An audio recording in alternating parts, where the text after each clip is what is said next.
finish off the Mishnah we started yesterday. We were talking about people that are pleasant to others, or not so much they are pleasant, but people are pleased with that person. If other people think highly of a person, then Hashem also appreciates and is going to be pleased with that person, and vice versa. If other people are not happy with that person, there's something shows it's a negative, then it shows Hashem is not happy with that person either. Couple of things to add to that idea is Irving Bunim points out that in the Mishnah, there are only two options. There's the person who people are pleased with and the person who people are not pleased with. Doesn't seem to be a middle road. What about the person who just, I don't know, doesn't really interact too much and kind of keeps to himself and doesn't have a relationship with anyone? So he says that that person is also could be a negative because even though they're not directly acting negatively to others, but if you're not involved in other people and you're not involved in helping other people, so then even when you stay to yourself, it's like other people look at you, it's like, this person's not, or that person doesn't want to join, or that person, there's a certain negativity to it. And therefore, really, it's either you're doing or you're not doing, or you're either doing good or you're doing harm, because there's really not a middle road of off by yourself, ignoring other people and ignoring society. You can't ignore society. You have to be involved. Another point he makes is that we kind of read this Mishnah as if you're the type of person who's pleasing to others, so then obviously you're pleasing to Hashem. However, he said, someone who makes other people happy or is pleasing to others, since that's not a short-term thing. That's not something that today everybody thinks is happy because I did something nice for everybody, or I was a good person. It's a lifelong thing.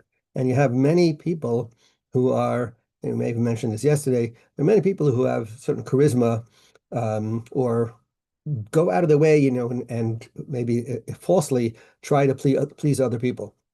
But if a person is not real, then it's not going to last. Certainly with charisma, we find, there are a lot of people out there who just sort of have a charisma, and somehow other people latch onto them. But eventually, what happens is if that person, if all it is an outside veneer, then eventually other people realize that this person's not real, and the real person shines through, and then we have relationship problems.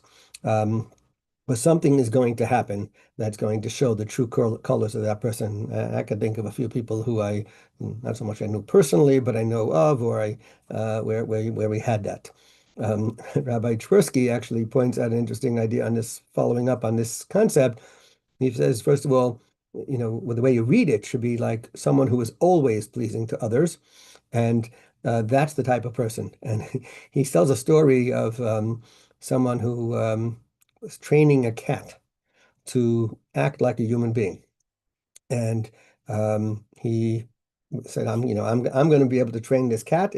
It's going to be able to be tame, try to be able to act like a human being, and that's it. And another person said, Dad, it's impossible. You can't really do that.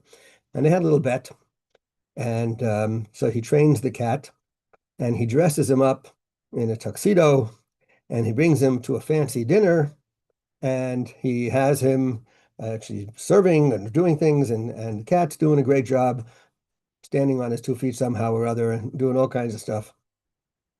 The other guy who had the bet with him takes a little mouse out of his pocket, and he puts it out there.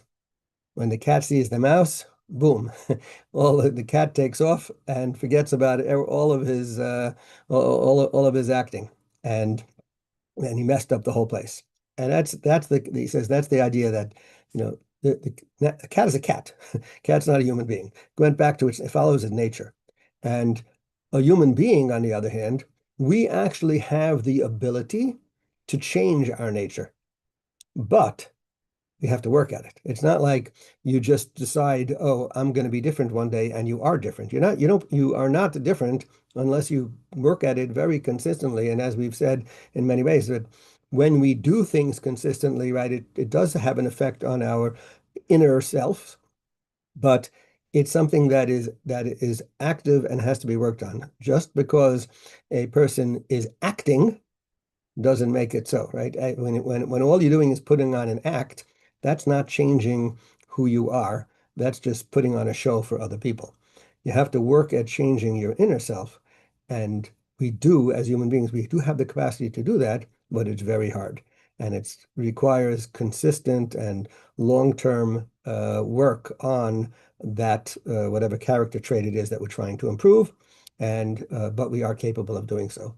And therefore, the concept here is that you have to become that person that is pleasing to others. You can do it, and it will be lasting.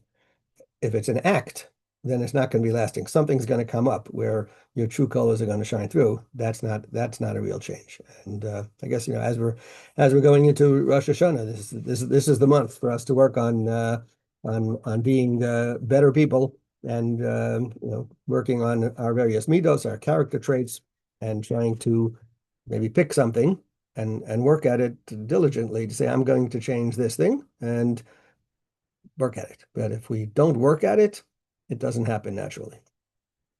Okay, we're going to hold it there. It's a short one today because this Mishnah was really the second part of it, and tomorrow we'll start a new Mishnah.